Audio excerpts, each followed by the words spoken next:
Director of Public Works, Phil Johnson. Good evening, Phil. Good evening, Honorable Mayor, members of City Council.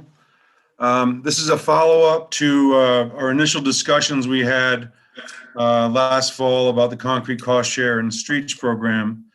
And one of the questions came up regarding specifically the streets program was a roundabout at Mildred and Montezuma as opposed to the four-way stop that we're utilizing now. So what I'm going to do is I'm going to share some visuals and we'll just go through the whole thing and then we'll go ahead and end up at that intersection. I want to talk about the multimodal options funds first.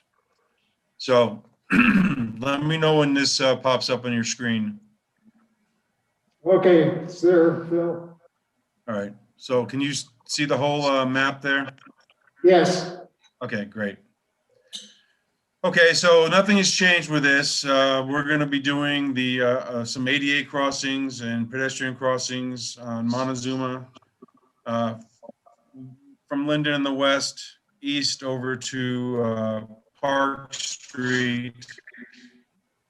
And then we have some intermittent ones we're not doing, like Market Street, Adams, and Fillmore. And not all of these intersections have four-way ADA ramps, as discussed previously. So let me, did you see that map change, the visual? Yes. Is that large enough for everyone to look at? It's good for me. Everyone else okay? Yep, thumbs up, yes. Okay, great. Okay, so as we discussed before, we did clean up these images. We took a lot of the infrastructure off, so it's not as busy. You can see here, Montezuma, Linden on the west side, we'll be doing 4 ADA ramps. The next intersection is at Elm Street. This is one of the ones where we won't be doing crossings across both medians because of existing infrastructure. So you'll notice that in the north, the top right-hand corner, which would be the northeast corner of this intersection, there is no ramp proposed there because there is no sidewalk infrastructure. So we will be updating and improving the 3 other corners and then making a pedestrian crossing. We'll be squaring off that median in order to give this, the pedestrians a straight line of travel and they don't have to walk out around that curb to get where they're going. So here's an example of a not fully built intersection. Again, North Chestnut is the same. Sure. Yes, I'm sorry. And there's the crossing at where you're squaring out the median. How wide is that? Well, this is, it's not really, it's 30 linear feet with 8 square yards. So that's 72 square feet. Yeah, the idea is to get like this is Chad, is to get 5-foot travel way in all cases. You'll see some more of these, but Rachel, that's what was driving that. Okay. And on the right-hand side, you can see the overhead power, and there's just a lot of things, moving parts and pieces there that we wouldn't want to interact with to develop both crossings. Are there any other questions on that? Okay. No questions. Okay, so excuse me, North Chestnut is the same. We're doing we are doing 4 ADA ramps, but we're only going to be crossing on one median side. And this one, if you'll note, is actually a refuge that cuts through the median due to the alignment of the ADA ramps on the north and south.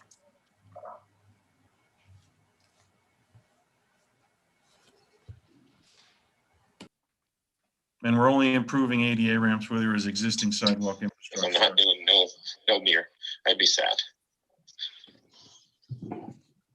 Yeah. I didn't hear what that was. What's that? What was said? I think that's Chad talking. No, I think it might have been Orly. Yeah, Early, okay, I think it was early. okay. What were you saying, Early? No, I didn't say anything. I think it was our chief. But Okay. the only question I have before you go on, Phil, on that runabout, how much is that going to? How much is that more than those signs? How much more cost is it? Oh, the roundabout is exponential, well, not quite exponentially, but a number of times more expensive than the standard stop. And we'll get into that real soon. I just wanted to get through this that we've already talked about and talk about everything that we did last time. Thank you. You bet. Chad will be addressing the cost issues when we get there. So, again, we just minimize the eye damage and all the infrastructure crossing. So you can get a better idea of what's actually going on here. Again, at Beach, we'll only be going across one median section and improving all four corners with ADA ramps.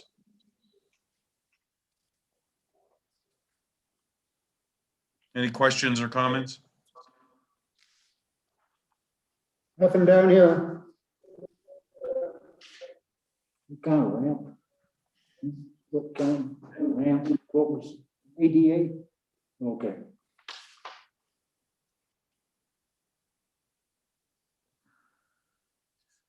Again, North Ash, same as the other ones. We're only crossing one median. I'm sorry, was there a question? No. Okay. So again, it's just typical, and this of course is visual. You know, you can tell like in the top right-hand corner, though that identifier for the ADA ramp does not really actually, you know, line up perfectly because this is not a design document. Obviously, it's just a plan and a visual aid for everyone to look at. Okay. Here in Washington, we don't have to do anything to this median on the west side or the left-hand side of this picture because it is. I just had a quick question Okay. on Ash. On the what would it be, the northeast corner where there's not going to be a crossing. Ash? On Ash, yeah. Sorry, you got ahead while I was kind of figuring that out. But on that northeast corner where there's not going to be a crossing, are we going to be? It looks like there's existing sidewalk that kind of goes to cross. Are we going to be tearing that up and refilling with grass? Absolutely, yes. We will eliminate that hazard and that, you know, we don't want to give them the opportunity to walk across an unsafe crossing. Exactly. So yes, absolutely. That's a good point.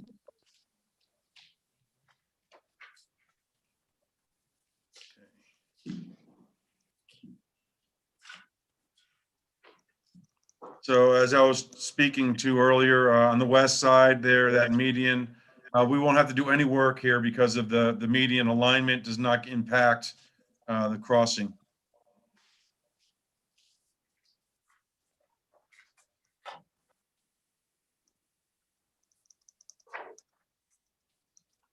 And here is North Madison, right here.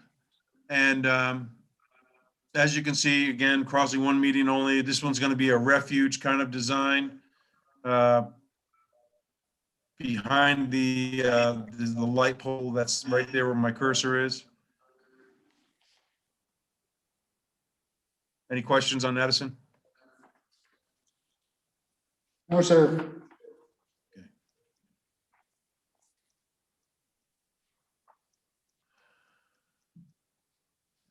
Okay, Harrison, as you all are aware, is where we have a four-way stop, which is the intersection at City Market and Montezuma, which is very, very busy. We will be doing two refuges here just to handle the traffic. There's a lot of activity here, and there's a tree right here in the southeast corner of Harrison and Montezuma that actually has been hit, you know, several feet, maybe 6-8 feet up from box trucks making that corner. We're going to have to remove this tree just because it's impacting traffic flow, but it's also going to be, you know, impacted by this construction project, and it's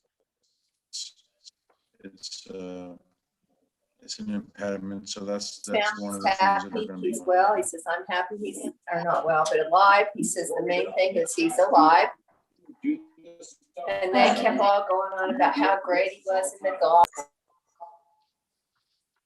Hey Phil, I was wondering if you all have ever done put any thought into doing a little crosswalk, pedestrian, tap the, pedestrian light crossing there.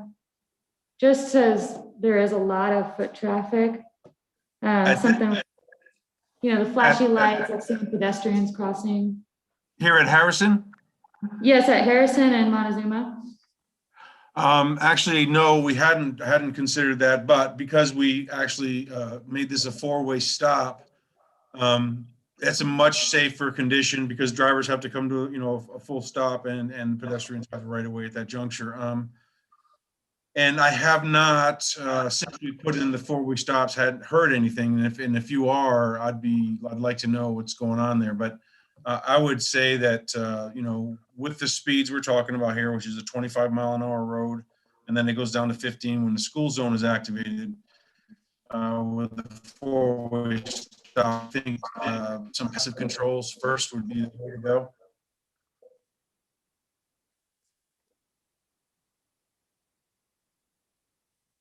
But noted, we'll keep our eyes on that and our ears open.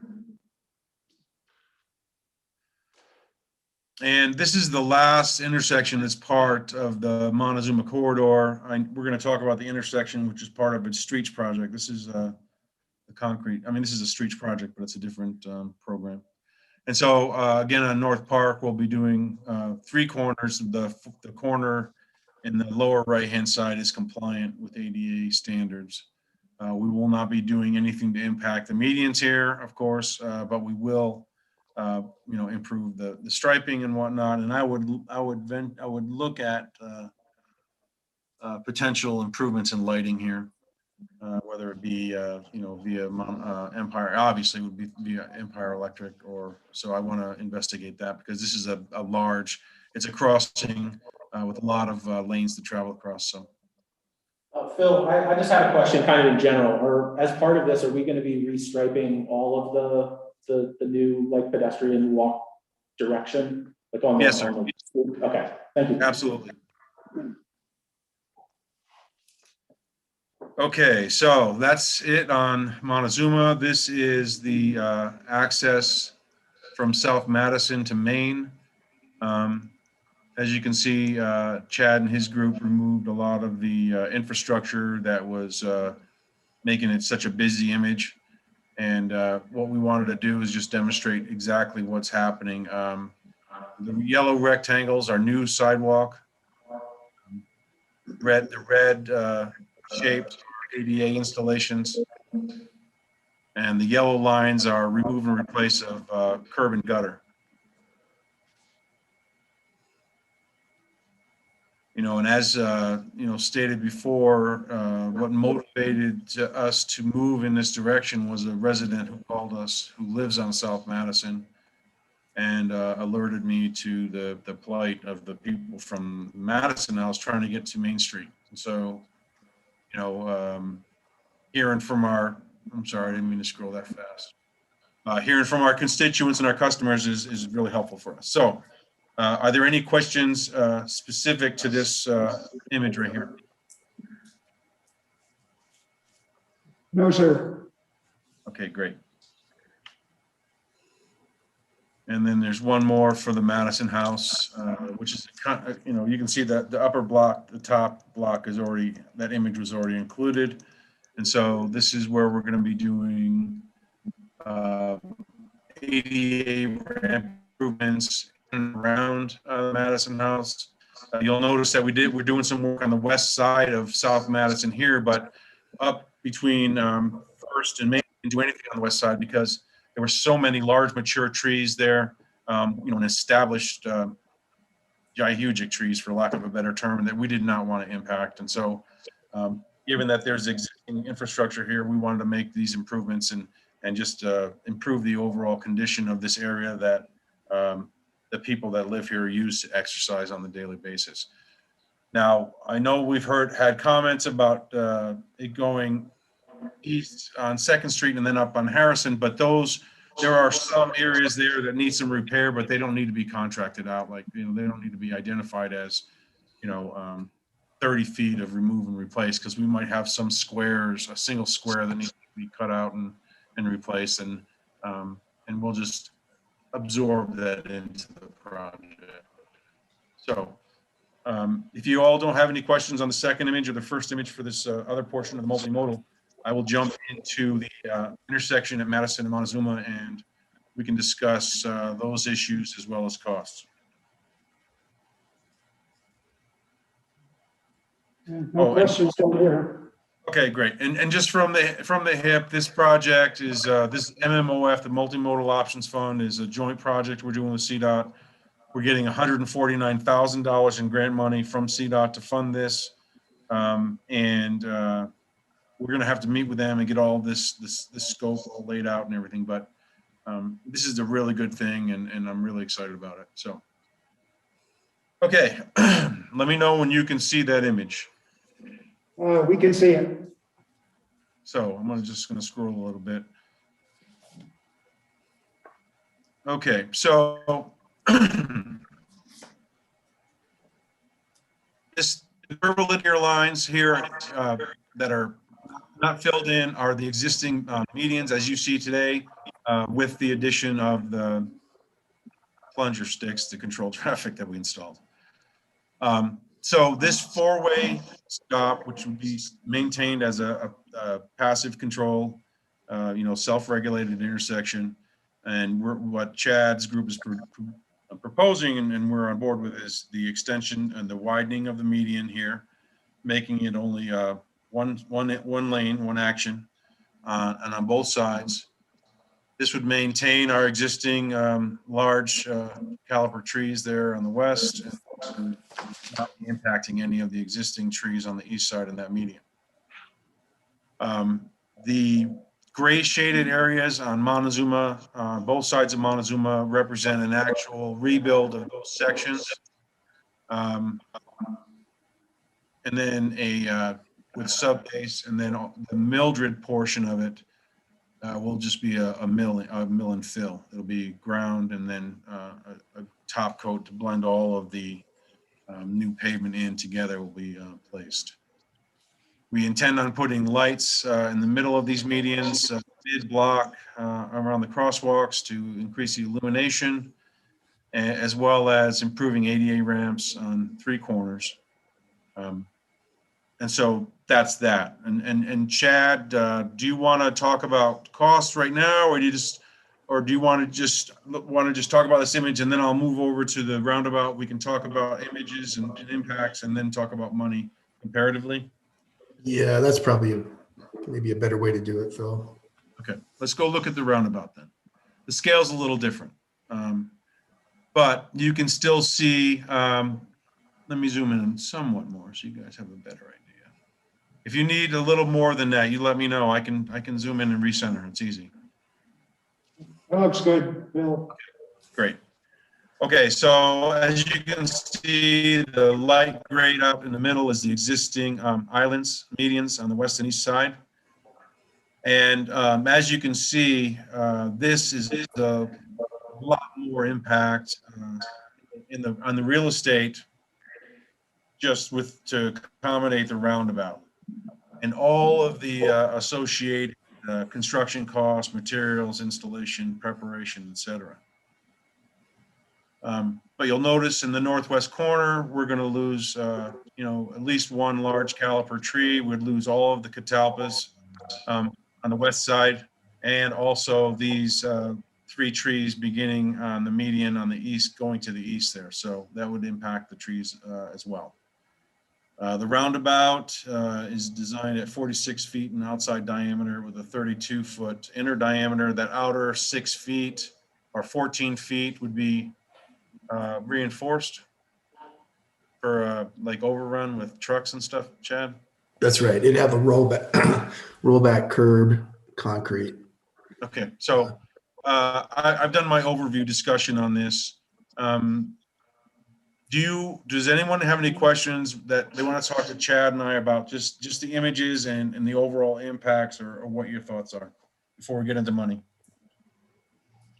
I just wanted to ask you about how that intersection's operating right now as a four-way stop. It seems to be safe, and I haven't heard of any issues there since that plunger situation has been installed. Yes, I think those plungers have helped greatly. I from personal observation, that is a much easier intersection to navigate now. Your sight lines are great looking east and west and north and south, because you don't have cars competing, trying to get out and see around each other. And I haven't done a comparative analysis or even talked to PD lately to see what the crash rate, if it's changed at all there. But I know that prior to this being done, I think this had a 4-to-1 crash ratio compared to Mildred and Empire. Yeah, I'm sorry. Sorry, go ahead.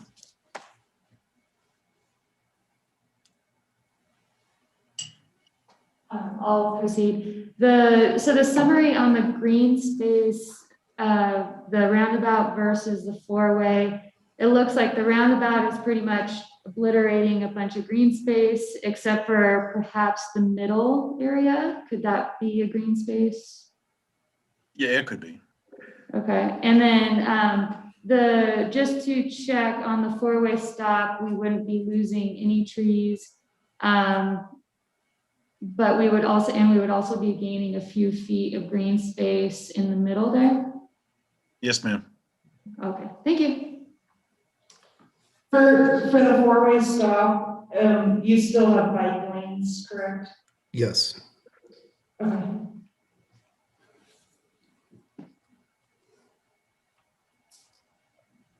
Any other questions on the images or just your initial thoughts? I have one for you, Phil. Yes, sir. What I was looking at is on that four-way stop. I mean, I think the four-way stop would probably be more beneficial. I mean, for me, because not for me, I mean for the community instead of that runabout. That's the only thing I'm saying. Because right now, the only thing you'd be looking at is just pouring those ramps, correct? If we stayed Well, with there's Ramps and new curb and gutter for the median. okay, perfect. Okay, yeah, Gutter because I would be in favor of that more than the runabout because it takes less space. I mean, I think that a roundabout's a great traffic control device, and it's really impactful. But looking at what we have there with regards to real estate, and also the conflicts with the kid activities over at Parque de Vida and the rec center, and then always going over to the outdoor pool and groups of 30 or 40 ducks, is an issue. But there's also, Phil, that property that's on the southeast corner that the city does not own. right here. So now Yes. you're into probably purchasing that entire parcel. Right. Yeah. Unless they're going to chip off a little bit. So there's that as well. So Chad, you want to give an apples and apples cost from the Sure. headliners? Yeah, it's okay. So what you're looking at right here, we estimate the cost to be right around 1.2 million because you're reconstructing everything. You're going down and rebuilding the road all the way back up. Plus, if you look at your taper lanes, they're long. I mean, there's a lot of work here. Actually, so that's the cost estimate. Say 1.2. The four-way stop, 250,000. And Montezuma needs to be reconstructed, even if nothing happened, because it's just failing. And if you drive it much, and I'm sure we all do, you'll see that. And so that's why we're going all the way down, replacing the sub base and rebuilding the Montezuma legs. There's just a lot of traffic, school buses, what have you there. So there you go. I mean, it's $1 million in difference. plus other things, potentially land purchase that we did not include. And in this four-way stop, the city did commission a traffic engineer to study this intersection, also Empire and Mildred, to look at, do you need a street light? Is it, or stoplights? Does it justify that? And the warrant study did not, but the consultant, as well as CDOT in a separate study, did suggest that this become a four-way stop because it's just confusing. If you're not used to being there, you're going to expect traffic on Mildred. If you're on Montezuma, you expect Mildred traffic to stop, and it doesn't. And we've all seen, near misses. In talking to Officer Brock back when I was laying this out and we're putting in the pylons, it's the near misses that don't show up in the, in the records, but you see it. I've seen it, when we were out there studying it. So we have traffic counts, and we went through all of that maybe Phil, probably 2 years ago.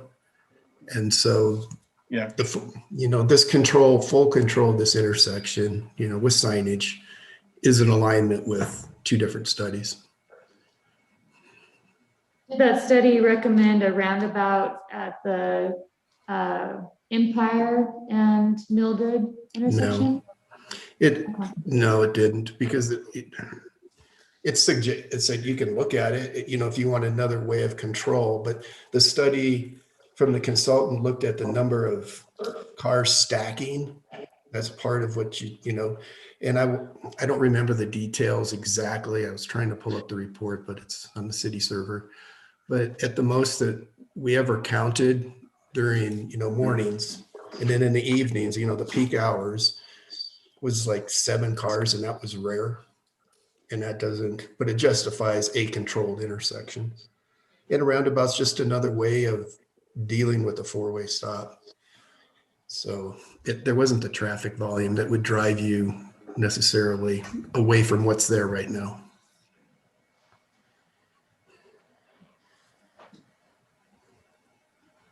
So I don't know if there's any questions on those costs. They are what they are.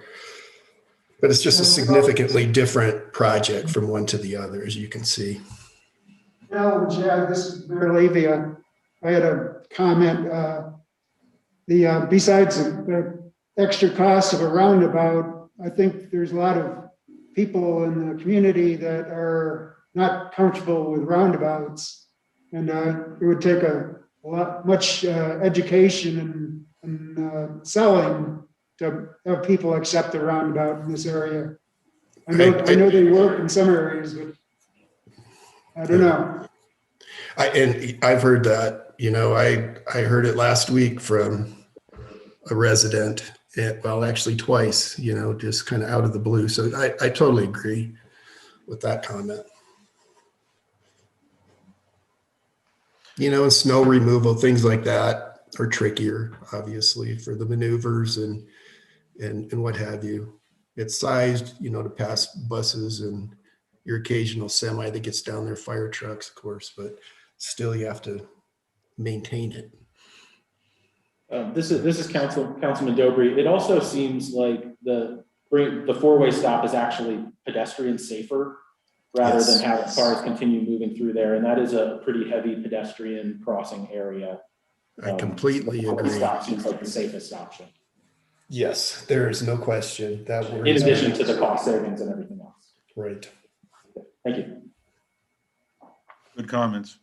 So for us, next steps are going to be meeting with CDOT, with their environmental group, all of their project managers, et cetera, ironing out this project for the MMOF fund, and then go ahead and getting that advertised. The Montezuma Mildred intersection will be advertised as a separate project. And then we will be incorporating the regular cost share work into this multimodal options fund, because there's a maximum component that can be cost shared out with CDOT. So anything else that we would do normally throughout the city will be absorbed into that project or that program. So Phil, the one other thing I wanted to ask you to make clear, is this all 2021 work? Yes, sir. Okay, thank you. That's So all I Phil, have, you Mayor Levy. Yeah, Phil, Yes, sir. what you're talking about, getting some cost and bids. Which one are you going to go with finally, the roundabout or the four-way when you put it out to bid? Well, I thought that, we were all, I don't know. I thought we were in agreement that the four-way stop was the best choice for this application. Am I mistaken in that assumption? You guys can tell me that now. I can, I think four-way stop is a better consideration. This is Mayor Levy. I agree. I agree also. Councilman Rainey, I concur.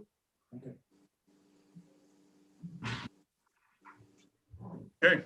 Well, great. Thank you all. I'll talk to you later. Okay. Thank you, Phil, and thank you, Chad. Okay. You bet. Next item on our agenda was a discussion on emergency ordinance regarding snow removal, but we removed that from the agenda because we're going to postpone that to a later date. Item C on the agenda is an airport update with airport manager Jeremy Patton. Good evening, Jeremy. Hey guys, how's it going? Mayor and City Council, see if I can get my screen to share. Do you guys see it yet? Yeah. Not yet. Okay, 1 second. Share.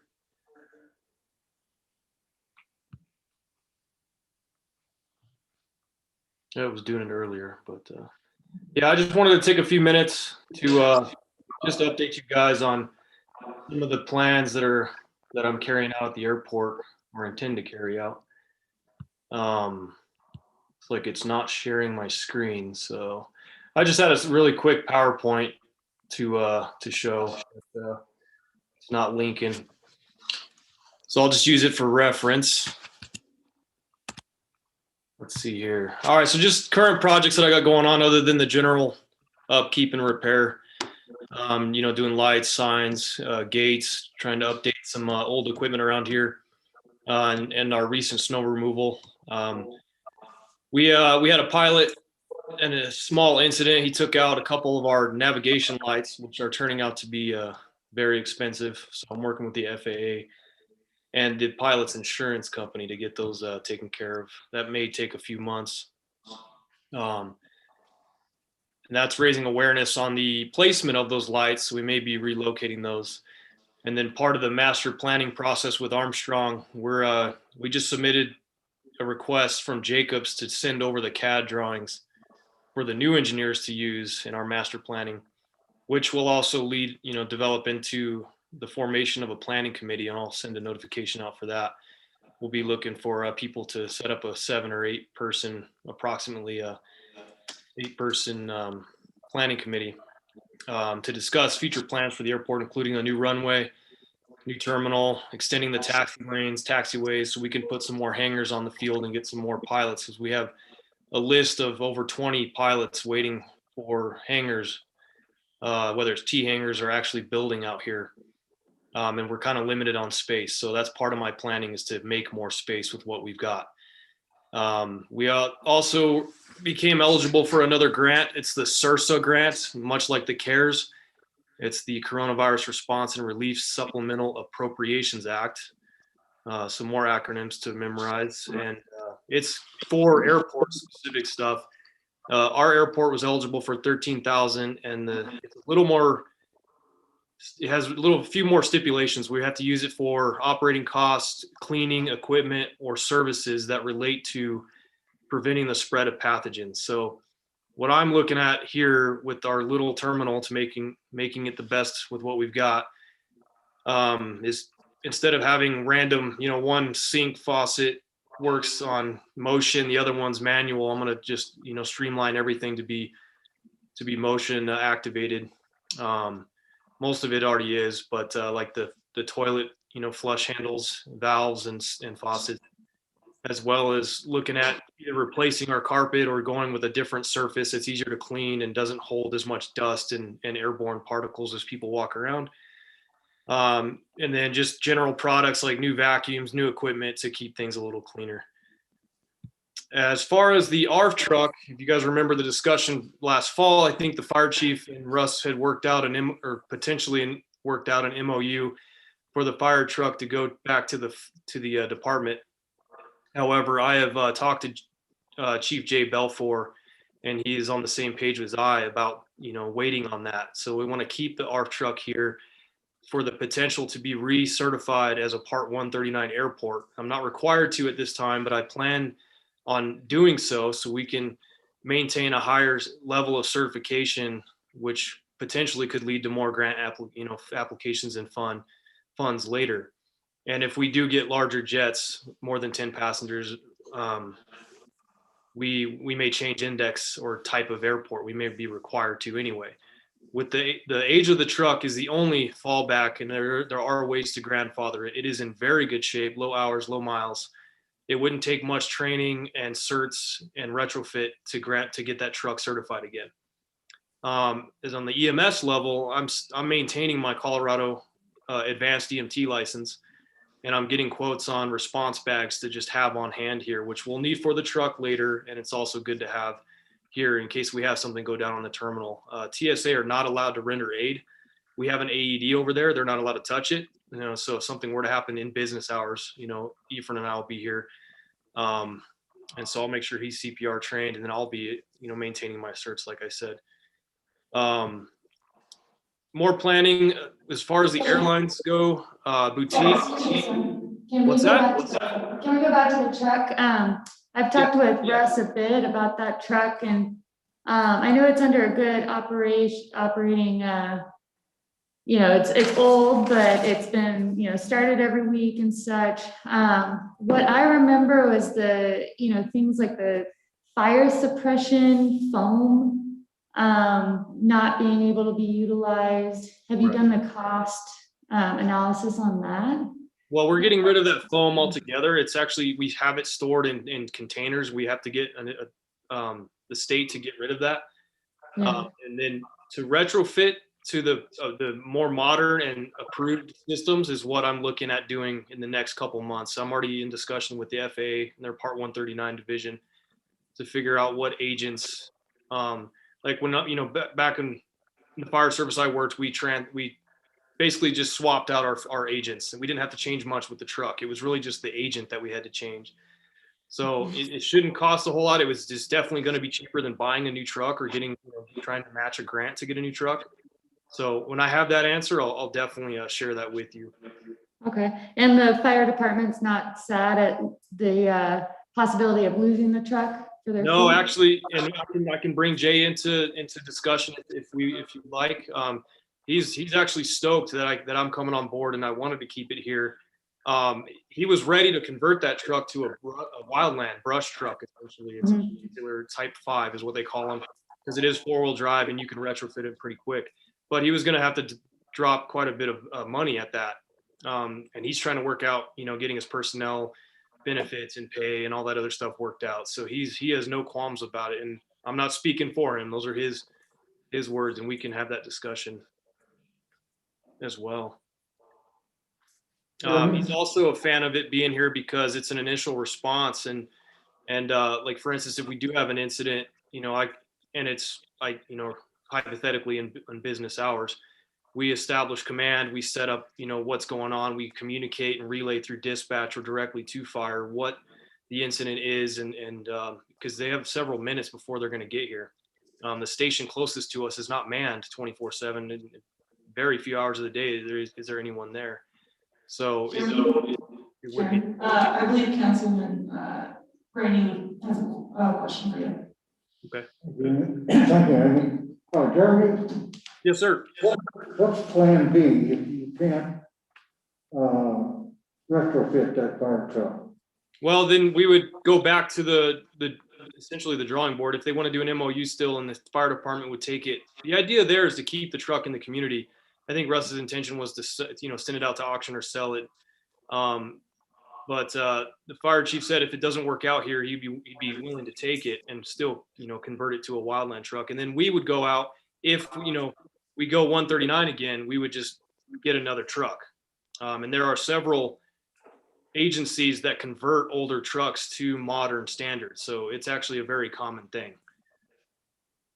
Okay, one other thing, if there is a truck that you can appropriate and retrofit, what is the life of that retrofit truck? I think that's a consideration because it's only 2 years and it would be more prudent to buy a newer truck. Sure. Yeah, that's definitely a consideration. That's a dynamic thing. There's no set number. You know, there's a general, you know, 20 years. That's based on wear and tear. But when they do inspections, they look at all those things and how well the lines have hold up and how adaptive the frame and chassis are to retrofitting, the space that's available, things like that. So there's a lot to it. But we could easily get, you know, just by what I'm reading in the regs, we could get another 10 years out of the truck and we'd be fine. But I'll definitely be doing the numbers to show that. I'll be, you know, putting that together as I move further on with the planning for 139. I'm not in a rush to get 139 back. Again, it's not required. But if we scale up and change indexes of airports, I want to be prepared for that. Thank you. Jeremy, can I pivot back for a minute? Did you say that Jacobs is the firm that has the 10-year airport plan, or is it Armstrong? Yeah, so Armstrong was selected. You guys selected him last year, or Dan Yeah. Armstrong last year. Jacobs has transferred all their CAD drawings to Armstrong this week. So Armstrong's starting the process now to analyze our CAD drawings so we can start the new plans. Okay, good. So that was a passing of the torch. So Armstrong is the firm still, right? Okay, great. Thank you. Yes, no worries. Jeremy, this is Councilman Yazzie, and I have a quick question for you. You were talking about like the planning committee and 8-person planning committee, correct? Do you intend to invite a representative of the flight service to be on that planning committee, or would it be wise to have them on there? I didn't hear that part about who. You said flight service? Yeah, the flight service. Oh, so like boutique? Yeah, like Cortez Flying Service. Oh, the FBO? Yeah, so they can be. It's really not restricted to who can be on it. I mean, we're going to send notifications out to the public when that time comes, and it'll be through you guys. I'll have another mention of it in a meeting, and we'll move forward with a kickoff meeting, and so that'll initiate the, you know, acquiring the committee. And it would be like, who do we want on here? Do we want local pilots? Do we want someone from the airlines would be tricky because they're inside of a contract, which is up next year. So probably not the best choice, but so like public, pilots, FBO, you know, pretty much anybody can request to be on that committee. And then we would select who we want. We don't want it too big. We don't want it too small, you know? Thank you. And that's really just to have people aware of what's going on at the airport. And if they have concerns, like, you know, the public, on how far we say we want to expand and they don't like that, they can voice their concern, obviously. And that ties into the master planning a little bit more. There is just, you know, I think I mentioned earlier, new runway, taxi lane extensions. These, you know, looking several years out. So we'll set up different phases of that master planning as has been done before. Out of curiosity, is there still a plan to move that FBO building back? Correct. We will have to. We'll have to basically get rid of the FBO, the hangar next to it, and the T hangars. They're all within an easement that's in the movement area. Those will all have to be either basically just removed. And then where all the hangars are now, they're within regulations. So the FBO would likely move into the terminal, and if a new terminal is built, it'll likely go on the north side of the ramp. But engineering will help, you know, determine the best location for that, and whether we move the fuel farm or do self-service fuel on top of a fuel storage. Those are all things we'll discuss in the master plan. Jeremy, this is Mayor Levy. How's the bidding for the security cameras going? Good.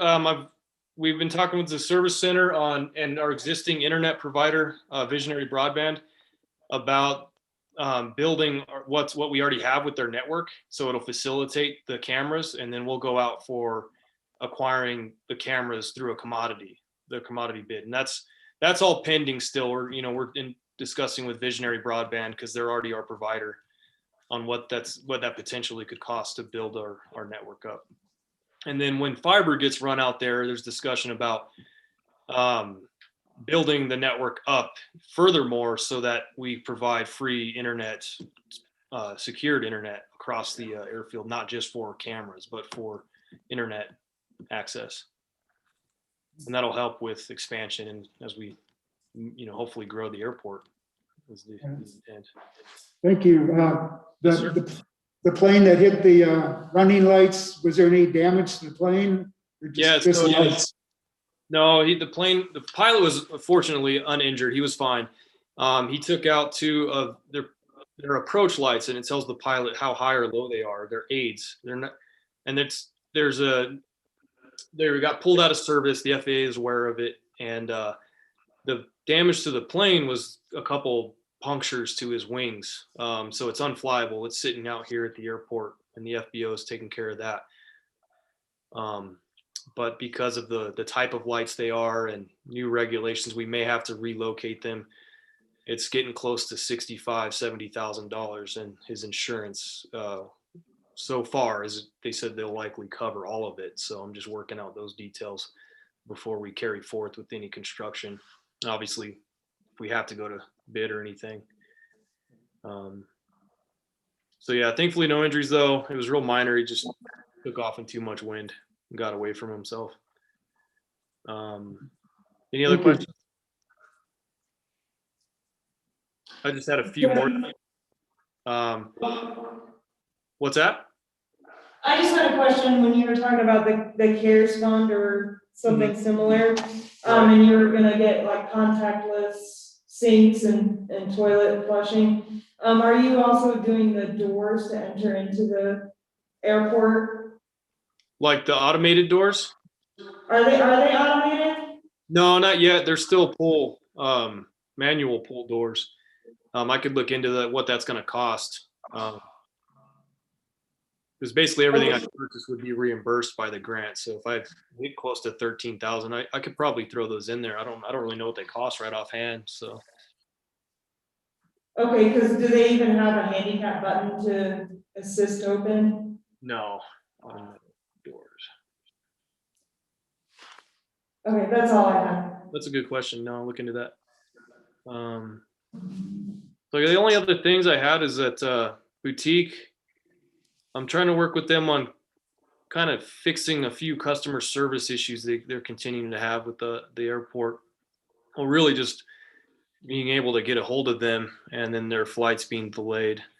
I get a lot of calls because their number isn't listed very efficiently on their website. And then when you Google the airport, my number is the first one to come up. So I screen a lot of calls with them. So I've had several discussions with them on that. And then also adding routes to the schedule has come up, and they're pretty much set on adding Albuquerque. I'm just waiting to hear back on their final phases in their air plan, their scheduling plan.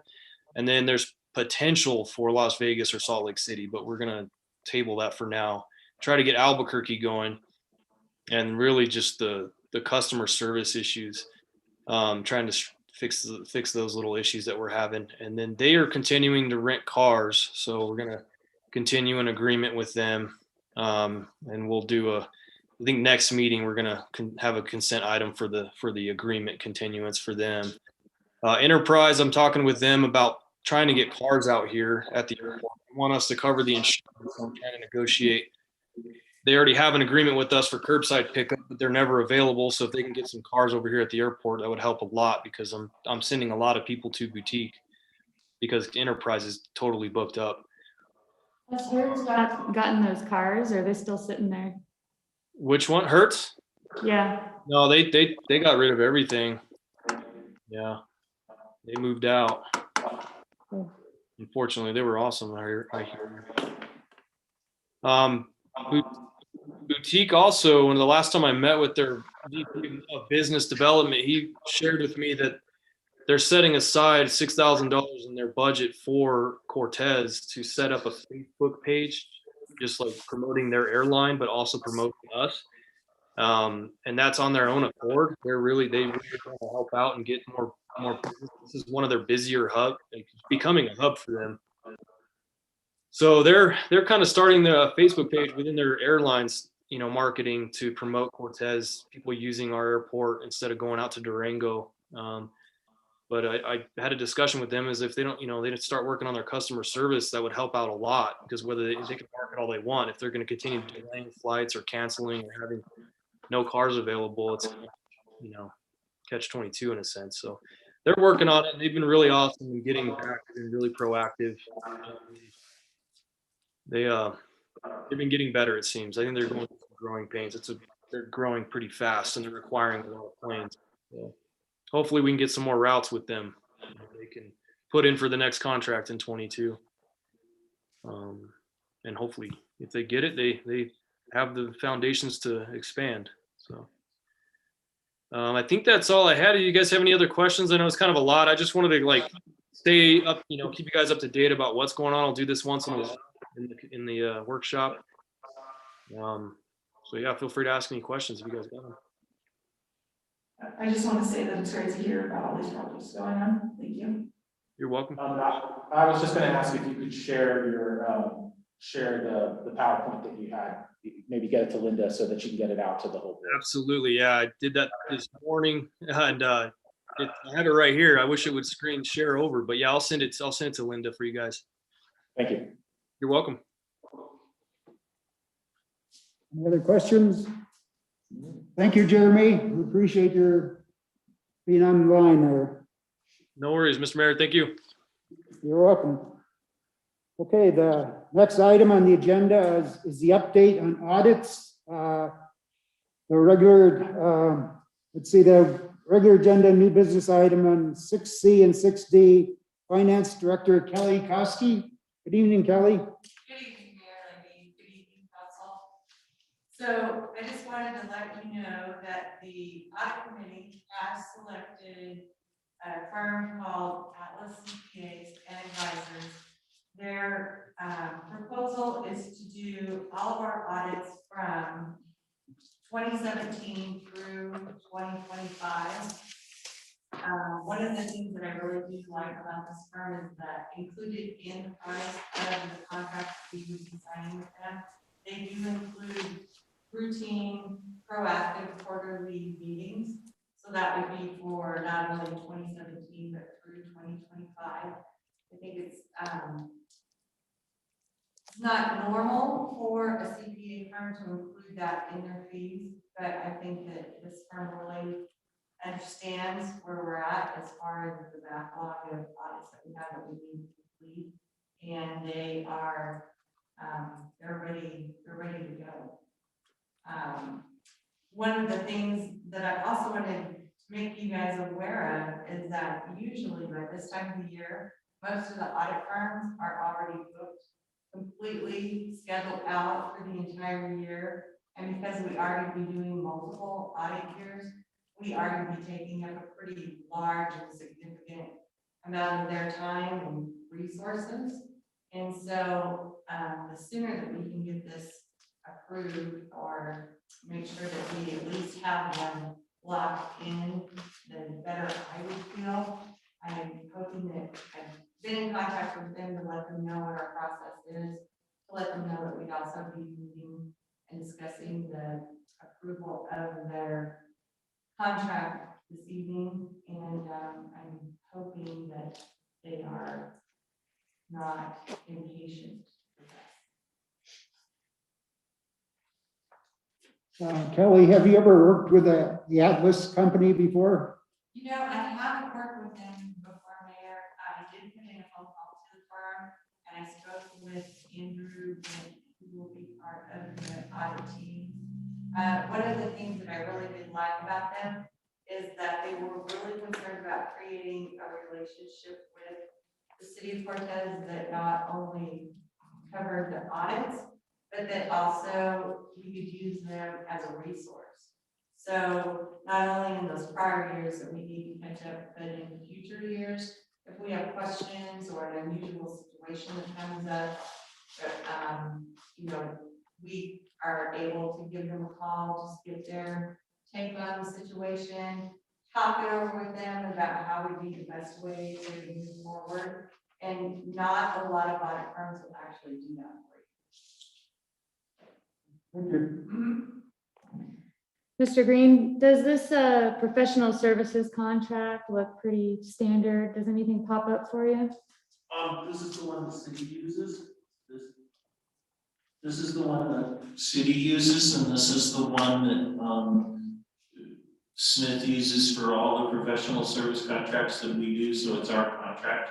So that's, I'm comfortable with that. We're trying to get standardized to start using some of the resources we have more regularly. Great, thank you. There's some wording I just want clarification on. Because it says it's allowing a 2-year award, but if they're gonna do our audits to 2025, that's 4 years. There's two different processes for the contract because of the charter. We did 2 years by essentially a voice vote resolution, and that's one contract. And then the other contract should be for 4 or 5 years, the one for the ordinance. And so I don't think the ordinance contract says that, but I could be wrong. I don't have it in front of me right now. Okay, yeah, I just wanted clarification around that. Thank you. What we tried to do was get them something to get started with, which would be a simple voice vote and approval of the contract. And then, because the ordinance takes 2 readings, I have to admit I didn't read the charter, and I tried to do it as an emergency ordinance so we could get it done. And John caught me, and the charter says we can't do service contracts with just 1 reading and 1 publication. So we're stuck with 2 here. But we were trying to let these folks know that we're serious about hiring, because we don't have other options. As you saw, we only got 2 proposals.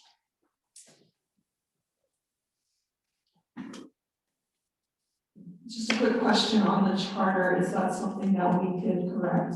With an election, and that's, I think, a $10,000 to $20,000 adventure. And if we're gonna do that, I think we wanna sit down and look at the whole charter, and I'm not recommending this because the charter works. We just need to plan a little better, our timing. You know, that's what happened here. But you know, to sit down and have, I guess I'll call it the charter convention, kind of like a constitutional convention, and go through and make all the changes and put it out to a vote. That's quite a complicated process. It might be exciting and it might be anything to do, but it would take up a lot of council's time. And I think it would cost a lot of money. I think the election we anticipated for the, what do you call it, Senate Bill 152 was what, 20,000? So that you're looking at 20,000 a question in election.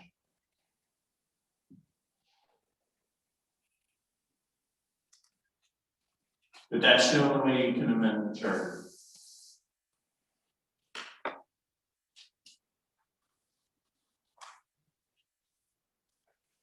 We may be having another question.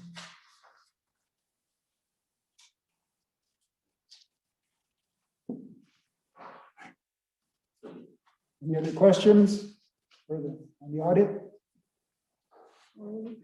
Thank you very much. Thank you, Kelly. Okay. Next item on the agenda is further discussion on opening City Hall for public access during council workshops and regular meetings. Anyone want to start this discussion? I'd like to start. Okay. I was thinking, why don't we, Your mic, Your yeah, mic's you're not gonna have to move a little closer. You gotta turn it on too. sorry. Why don't we ask Dr. Aiken, the Southwest Health System, Health Department, what their thoughts on this is before we make our final decision? At the Board of Health meeting this morning, the health department stated that this Saturday, our county will be going to blue, which is less restrictive than the yellow we're in right now, on the COVID dial. But it might be worth having Aiken come here and explain what that means to us, or. I would feel more comfortable. I'm not saying wrong or they're wrong, but I would be more comfortable if they would come in, and okay. Yeah, I think it'd be beneficial to have Dr. Aiken say a few words about his policy on that.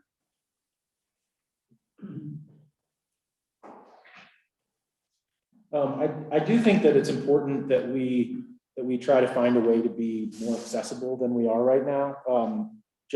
Right now, for someone to watch our meetings, they need a computer, they need internet access. And if we can provide an option, even if it's in the adjacent conference room, to allow people who don't have that access to still have access to their local government, I think that would be important. That might be a possibility. Okay. Joan, can you reach out to Dr. Aiken to see if he can be on perhaps the next agenda for the next meeting? Yes, question about opening up the conference room here. Are you talking about opening up as soon as the work session begins or only for public comments? And the reason I ask is because we have no clue what time public comment would be on these agendas, so it's very difficult to tell people when to be out at the front door, and we will let them in a few at a time to go ahead and speak at the microphone, but then are they to leave or can they stay and watch the whole meeting, or how do you guys want to handle that? For me, ideally, we would be open for the whole meeting, because then we'd be providing that accessibility for people who otherwise don't have it.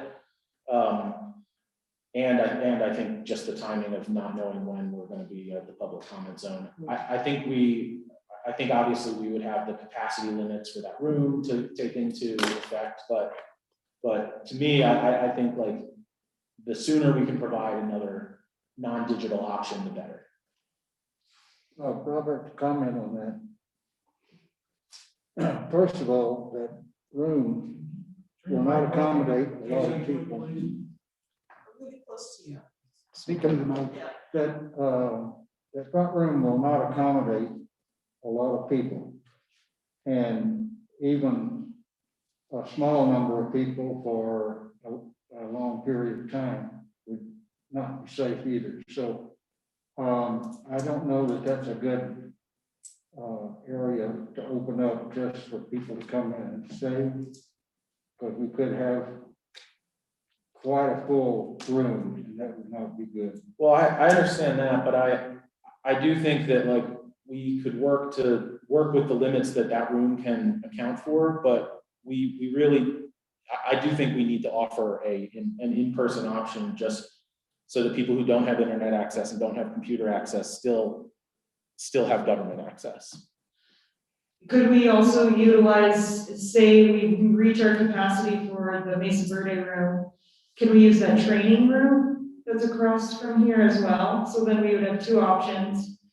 And I understand the risk of people being in the same room together for a long period of time, but in the level blue on the dial, it does allow 50% capacity at indoor restaurants, which I see as a higher risk than being in a meeting masked the entire time, because we will enforce the mask mandate and keep people distanced.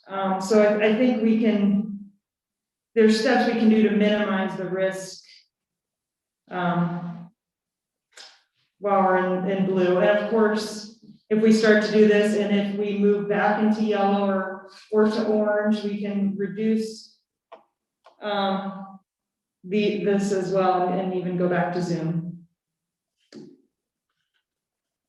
So I guess follow-up would be to check in on the occupancy for the Mesa Verde room. Make sure that we'd be at 50. And then also, I know that there would be staffing concern for the door, for regulating the mass, for et cetera. So can you run that by me again? Currently, I would anticipate having 2 people there, one at the front door to take temperatures and make sure people have masks on when they come in, and then somebody in the room to help people on the computer, wipe it down when they're done, make sure that people stay in there, still wear masks and not just drop them to their chin and think that's still wearing a mask. Strict enforcement that they're going to be in the building.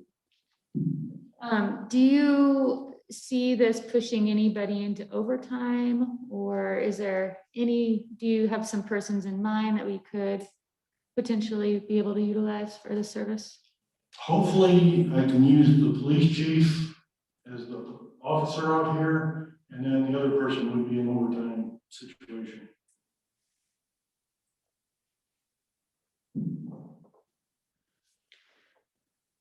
Well, if we wait to make a decision, you know, and wait till our next meeting to have Dr. Aiken on to talk to us about the risks and possibilities.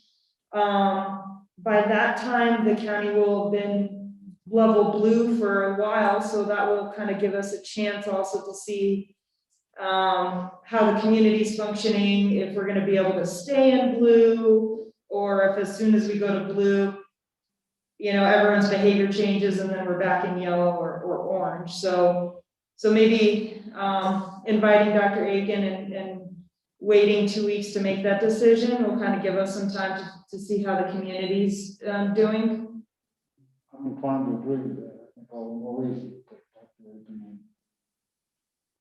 Yeah. I think we have some good ideas here.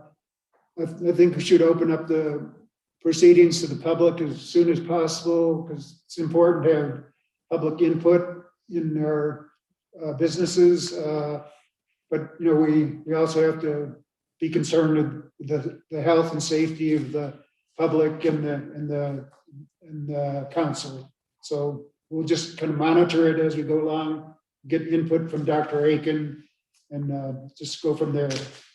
John, before we go on, I have one other quick question. What would the staffing benefits be of us having the entire council in, so like no longer a hybrid meeting, the whole council here, and then we wouldn't have that Zoom section? Would that? It would cut down on probably 1 or 2 IT people having to be on here, yes. Okay, thank you. Question for council, do you want this as an action item at the next meeting to vote on?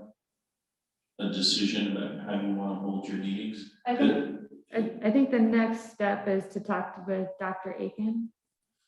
But I mean, after you talk to Dr. Aiken, do you want to wait another meeting, or do you want to go into the meeting after talking to Dr. Aiken and make a decision?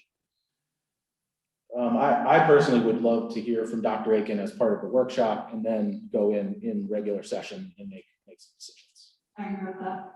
Okay, it just gives us some idea of how to go with things instead of not having it on the agenda, so you can't make a decision and we've got to wait. Warley, can you hear me? Warley Lucero? Yeah, I can hear you. What are your thoughts on reconvening in public? I was going to say, whatever, when you guys said blue, what does blue? Or that's a level on the COVID 2.0 dial for the state. So it's just like level of risk in terms of COVID spread and stuff. So level blue is like we're getting to a good point, but we should still be cautious. Okay, thank you. So you'd Yeah, be because good with I like meeting in the person idea, early? I like the idea about having Dr. Aiken go over the stuff that way. I think it would open everybody's mind in which direction to go. I mean, for me anyway. Thank you, Early. Mhm. Any other comments, questions? Well, only that if, speaking of Mike, if Dr. Aiken comes and says, doesn't think it's safe yet, we can't open up the meeting after we've had the workshop. So we need to have our vote, I would think, at the next meeting and then open up after that. That's just my thought. David, the vote doesn't have to pass. Hmm? The vote doesn't have to pass. We can have the vote, and if it doesn't pass, then we don't open up to the next meeting. So we can still be an agenda item. We can still put a motion on the table. And then if it doesn't pass, then nothing happens. We just stick with whatever we're doing. But if we have a workshop right before the meeting. David, I'm sorry, can you speak into your microphone? I'm sorry. If we have the workshop and Dr. Aiken comes to speak and he doesn't feel that it's safe to do this, then we can't, at that point, open up the meeting. So I don't believe we would be opening up for the next meeting. We would be making a decision during the next regular meeting, and then that would be for the meeting after that. Yeah. okay, I understand. Thank you. This was a question for John, and I don't think we've discussed this. Is there any other place we could set up a terminal, whatever you want to call it, a station for people to address council besides City Hall? That might be easier or more convenient for people to get to?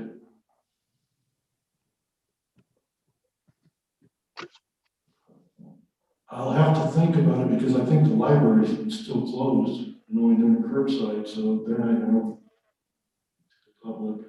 Would the rec center work? They've got those big meeting rooms on the left when you walk in. I don't. What about the commissioner's room? At the county? We have to require somebody either, so Okay. staff being there. So, okay, so we want to use our own spaces.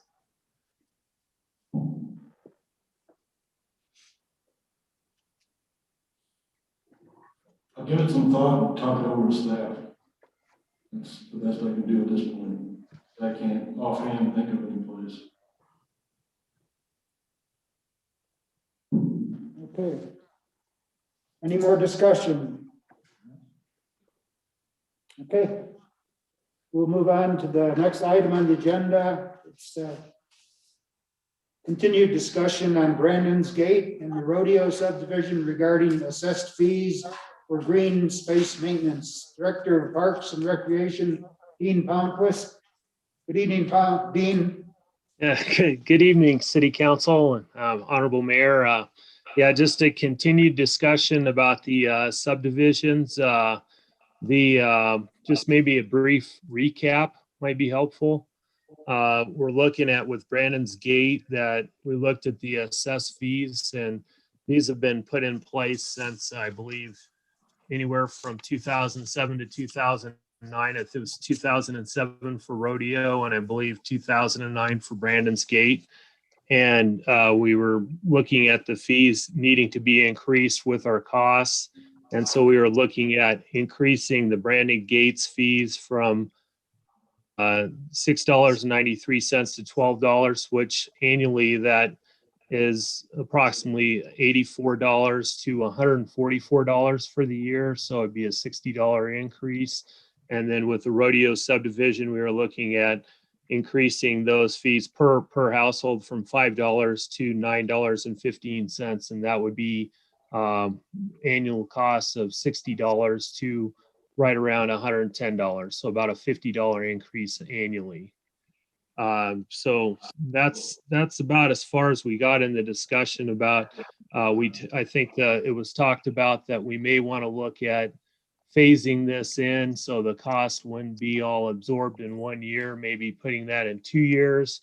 And that's about as far as we got. And I just wanted to pick it up from there to say, one of the reasons I was looking at these not only with the fee increases, but how we're doing business there, that with the park maintenance staff, they've had a lot of additional duties in the park system, not just the parks, but also with the landscaping maintenance. There's been a lot more requests of them for downtown medians and along Broadway, and then the city gateway signs. There's also been an increase with baseball and softball activities, and then also additional assistance in tree trimming throughout the park system. And then looking at when we bring the South Neighborhood Park on board, that's an additional 11 acres to maintain for our park maintenance staff. So one of the things I was attempting to do is try to look at repurposing our park maintenance staff to where they're back into the parks and with the medians that benefit the entire community. And so we're looking at the possibilities of going to a contractual landscaping company to see about them taking care of those areas. And again, I wanted to say that, in the memo, it says about 168 hours of actual time for mowing and trimming and whatnot. And I think one of the things, I think Tiffany Gear at the last meeting brought up a good point. And that point was us adequately servicing those residents on a weekly basis. And we have at times not been able to get to these subdivisions because the park maintenance takes a higher priority. And I think that's how we have to look at that, is what is the highest priorities for our park maintenance staff. And I think that should be taking care of our parks and also the community medians. And these subdivisions, they honestly take the lower priority when push comes to shove on what our park maintenance staff is spending their time doing. So I think to better address the service level that the residents would like to see in these subdivisions would be trying to go to a contractual landscaping company and on a weekly basis where we can guarantee that service level. And I think in these residents, in these subdivisions, they really do in the most part of the season need about a weekly mowing or trimming to make them look appropriate. So I'd like to, if you go to page 2 of the memo, we get into those increased costs. And again, we got a cost estimate from one of the local landscaping companies. Since then, in talking to our city manager, John Doherty, we've put a bid specifications and RFP together and going to take that out to landscaping companies to get a more accurate number of exactly what would a bid out price cost for landscaping services. So we are in the process of doing that right now with our local landscaping companies to give a more accurate number. Right now, this is just a cost estimate when you see $2,800 for Rodeo subdivision and $5,600 for Brandon's Gate subdivision. So then if you look down further, those costs would obviously increase. For the Brandon's Gate, it would be around $8,395. And then Rodeo subdivision, the total cost would be around $4,374. And so, and if it was done with the current households, there would be a pretty significant cost increase. It would go from, from that $915 if we were increasing our fees at the present time to $16.57. So that's a pretty significant hike for like Rodeo. And then in Brandon's Gate, it would go $12 to $21.20. And so that's quite a substantive rate just on a monthly what the monthly cost would be. So another way to address that, because right now it's being charged per household. So we have 33 houses that are being charged at Brandon's Gate, and then we have another 22 houses being charged at Rodeo. And if one of the ways to lower that fee, as like Tiffany Gear was mentioning at the last meeting, because I think she was bringing forth that, you know, those fees are supposed to stay nominal, would be to go to charge the lots. There's 106 lots at Brandon's Gate because they're all subdivided out. So a significant portion of that cost then would then go to the developers or whoever owns those lots. So that would spread out the costs, and our cost analysis would keep that cost about the same. We had 660, but we'd have to see what that bid price came out. But for Brandon's Gate, that monthly fee would be about the same amount. And then in Rodeo, that's the one that would go up because there's 22 houses, but there's 30 lots, and the developers at Rodeo subdivision haven't fully divided those into individual lots. I think there's 6 individual household lots, and then there's 2 big lots that they have not subdivided down into household lots yet for the Rodeo subdivision. So that's why at this point, if we did per lot, it would still, the monthly fee would be $12.15 per, if we did it per lot.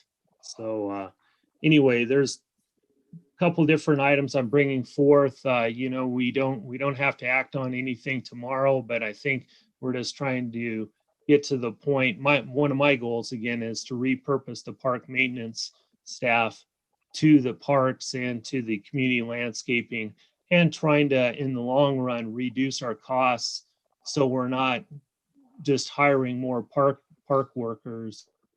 This is one mechanism where we can have those increased fees, like with the landscaping companies, eventually go back to the residents that live there. And in most cases, I think in most communities, those costs would go to HOAs, you know, homeowners associations.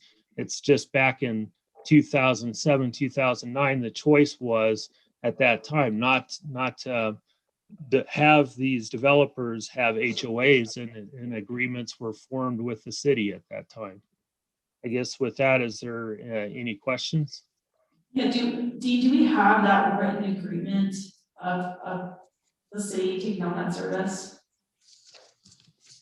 The written agreement back in 2007.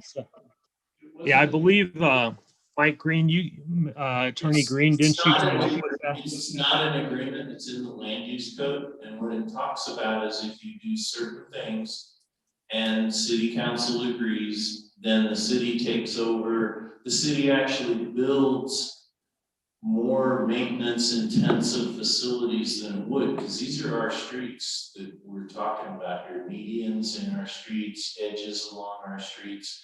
So if I remember correctly, we might actually own these things, but because it's a median with trees in the middle or something designed differently than we might have built it, like the North Avenue into Brandon's Gate's got the median down the middle and the 2 lanes.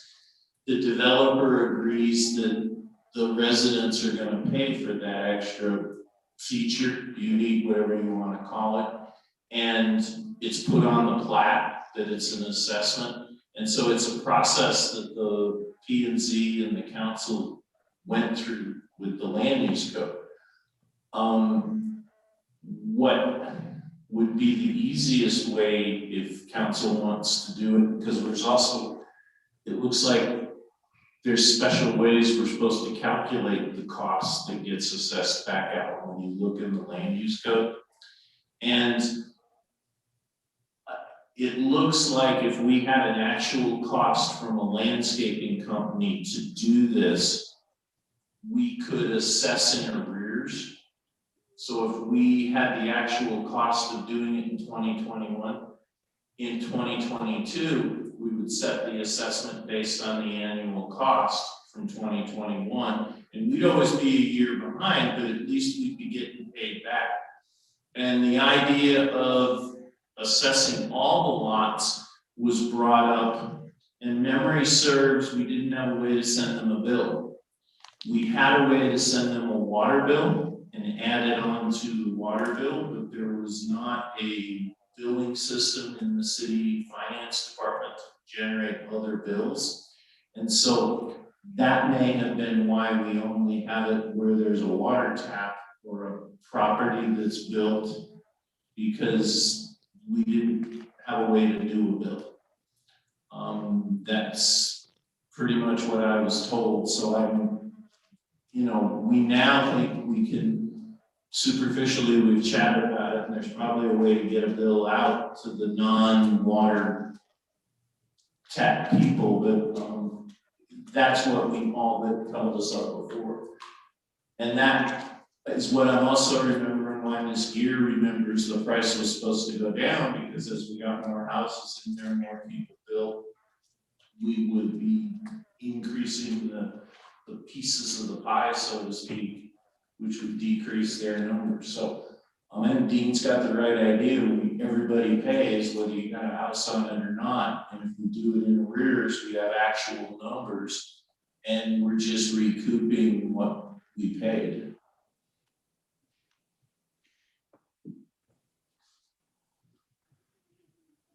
Dean, I have a question. Have you gotten any more community feedback since the last meeting? I have not, yeah, and I haven't received it anyway.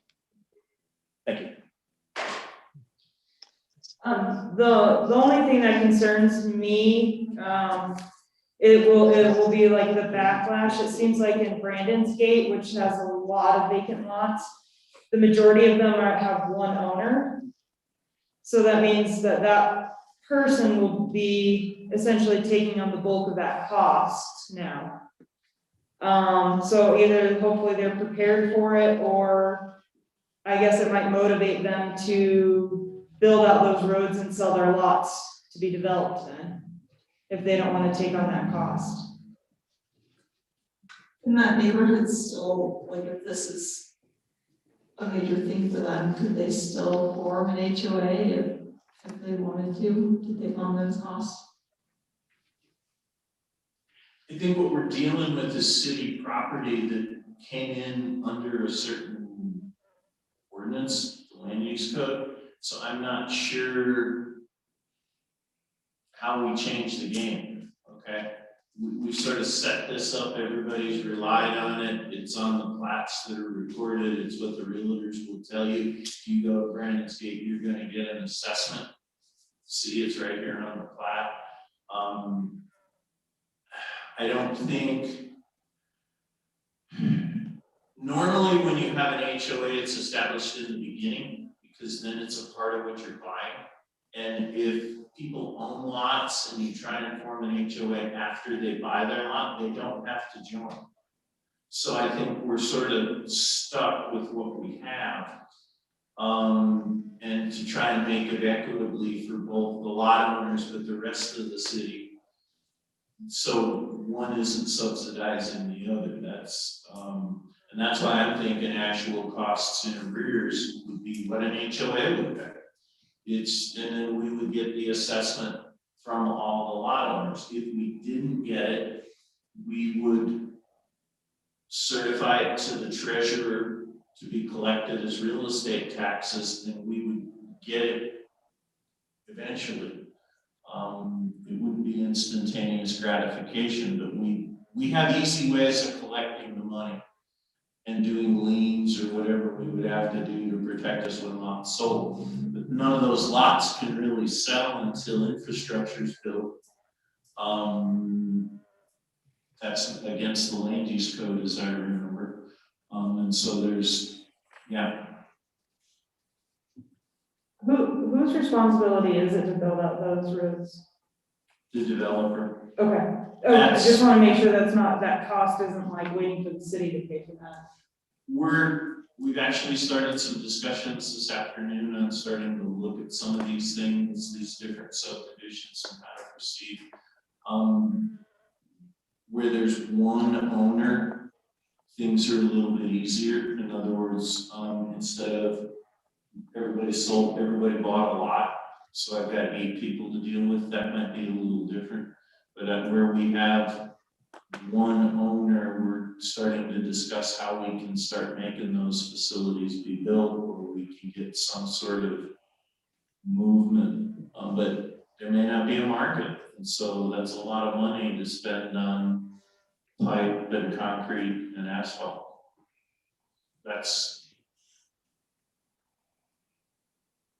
We may have more lots than we need, and I don't know that, but if we didn't, they probably would be sold.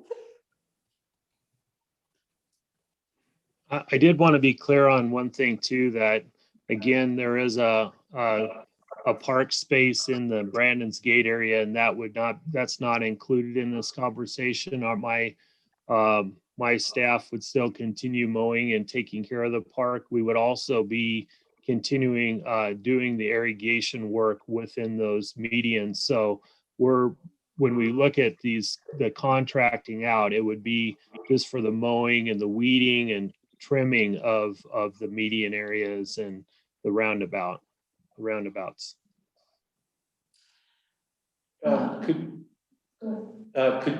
you consider, as part of, if you were to contract it out, consider contracting out that park area as well, and just the city continue to pay that portion rather than spending time on it? Yeah, we could sure do that. One of the things like my park maintenance staff brought up is that we do still have to go over to Shady Lane or Kiwanis Park to mow, and it's not that much more mobilization to mow that small space. But yeah, we could also consider that too. I think Councilman Dobry, you have a good thought there, that the more we can, share in all this, the less hopefully cost for like having to increase maintenance staff down the road, if we can take care of some of these by contract otherwise. Thank you. Yes. Dean, this is Mayor Levy. Are we in contact with all the developers of both subdivisions? Not at this point, Mayor Levy. I think we needed to have this discussion with council to see if it was even worth pursuing further. And I think we needed to have your support, or at least some backing to move this forward. I think we're looking for authority to put it out for bid, so we have some numbers for you folks to look at. Right now, we've got an estimate which may or may not be accurate. So I think we need some direction from you folks who would put it out to bid, so that we can move forward and come back to you with a more accurate. I bet you the people that live in Rodeo and Brandon's Gate want to know how much exactly it's going to cost them. And since we're getting in the spring, I had Dean go ahead and put the bid out, because we don't have to accept it after we get it, but we'll know exactly what the low bidder is going to be and what it would cost us.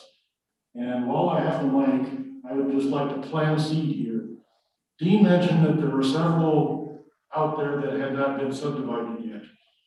I think those people need to be hit with more than just, well, you got one lot, and even though it's 6 times bigger than everybody else's. It should either be based on the size of the lots, or we could certainly superimpose what an average lot would be on those that have not been subdivided and say, okay, this would normally be 6 subdivided lots, and that's what you're going to pay for. So that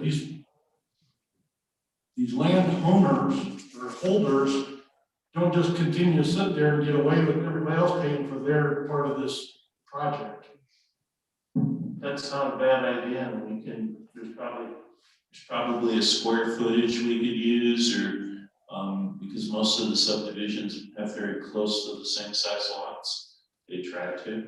So we might be able to, in Rodeo, for example, superimpose square footage and come up with 4 lots, 3 lots, 2 lots, and multiply it out. I don't think the developers are going to be happy, but I don't know how they're going to react. Will this, so we put it out to bid, we'll get some bids back. Will there be an opportunity for public comment on this item? Oh,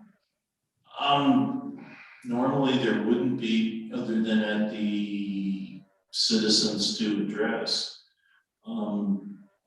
You're looking at purchasing a service, you're looking at paying for it, and then we're utilizing the existing ordinance, so there really wouldn't be a scheduled public hearing.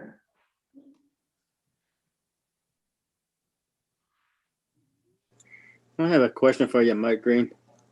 Yes, sir. You mentioned several times in there that the city owns that property. Is Yes, it sir. dedicated on the plat or on the subdivision agreement that it's city property? Is that what you're saying? I believe it's on the plat, sir. I would have to go double check. And then there is the land use code created this special relationship where, because it's a special kind of feature, that the residents would pay for it. Okay, the only reason I was asking there, if the city owns the property and the city wants to beautify, beautification on it, I'm just wondering why, I mean, because I know that agreement came in a long time ago, but why do we continue charging the people that are from the subdivision and just do the city maintenance thing? Because the reason is they wanted something different than what the city would have designed. If the city would have designed the street going out to County Road L, it's doubtful it would have a median down the middle of it, and it's doubtful it would have two separate lanes. It would have been much more, Phil will smile when I say this, functional and less expensive to maintain. And that's the purpose. I forget the section. It's land use code, and it's where we talk about recapturing costs and things. 411 sticks in my brain, but that could be really wrong.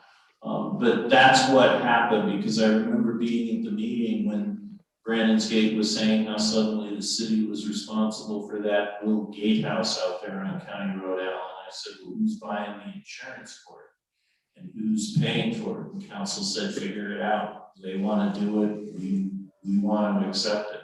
So when I'm thinking we own it from the plat, sir, and then the residents get to pay. The city's the HOA, I guess is the easiest way to describe this, is the city stepped into the shoes of an HOA. And it is actually section 411 in the notes here. Thanks, Dean. I was hoping it was. Yeah. But the reason I was asking that question is if it belongs to the city can restructure that for less maintenance. Is that correct? I didn't hear you, sir. What did you say? I'm going to say if the city owns the property, I mean, it belongs to the city has the right to restructure that for less maintenance. Is that correct? I don't believe so, but I don't know for sure. I'd have to go look at that. I think at different times we have done some things in there to minimize costs, but I'm not sure. That's just my memory speaking. I think there was some design changes to the width of the median for mower blade width and things, and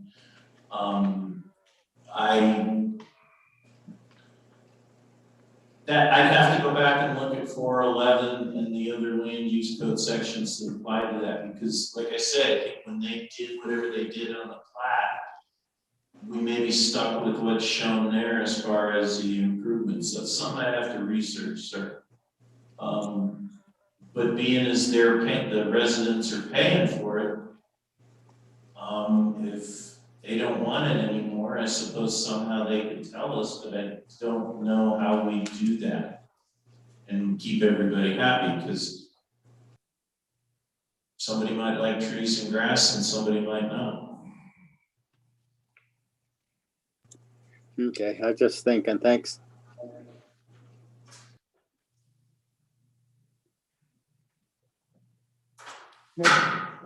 Dean, I think the first thing we need to do is put out bids to see what the actual cost is on the maintenance on these areas in the two subdivisions.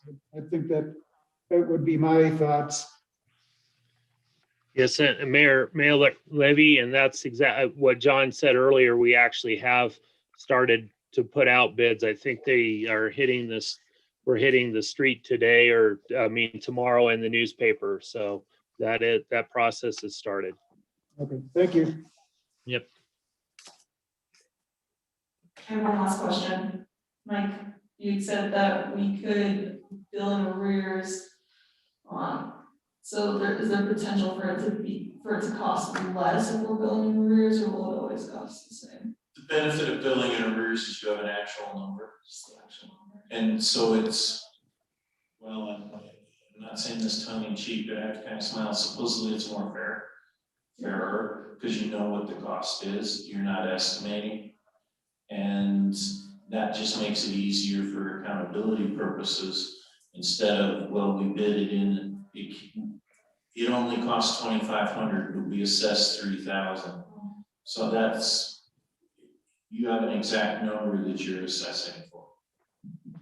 And then if something runs over because there was a problem that wasn't foreseen and the bid award allows for cost overruns or whatever, we'd be able to recover that. Yeah, I feel like if it's a service that we're providing just to like break even, I guess. Well, it's a service that we're providing that we're essentially just trying to break even, Yes, right? ma'am. So it makes more sense for it to be equitable from billing arrears, so we actually know what the cost is. Yes, ma'am. That's, I'm sorry if I made that sound complicated.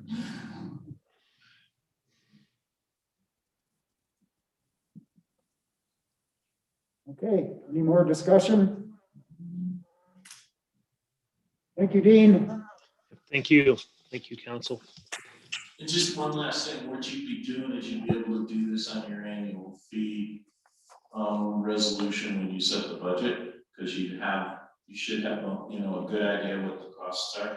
So when you set the fees for 2022 and 2021, you'll have that information available to you. Dean, real quick, was there anything else you needed from us? No,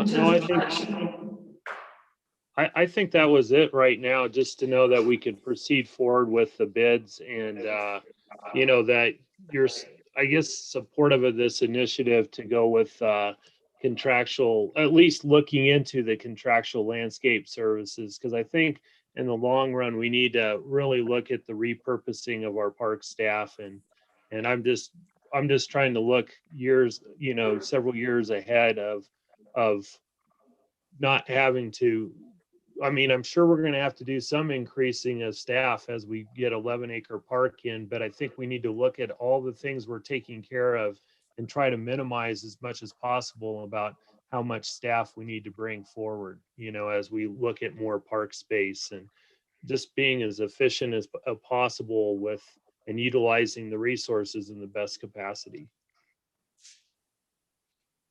Thank you. Thank you. Thanks. Thank you, Dean.